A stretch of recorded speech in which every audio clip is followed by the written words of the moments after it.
श्री मगरवाड़ाधिपति माणिभद्रवीर महाराज की जय।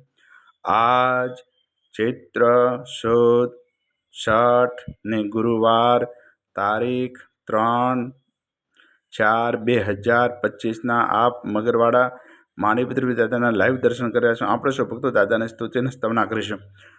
धारेलो शुभ काम सिद्ध करवा सदैव साचा तमे ने विघ्नो सगला विनाश करवा सो शक्तिशाળી તમે સેવે જે શરણો ખરા હૃદયથી તેને ઉપાધિ નથી એવા શ્રી માણિભદ્રદેવ તમને વંદુ ઘણા ભાવથી દેવા સુખ સમસ્ત જનને જે છે સદા જાગતા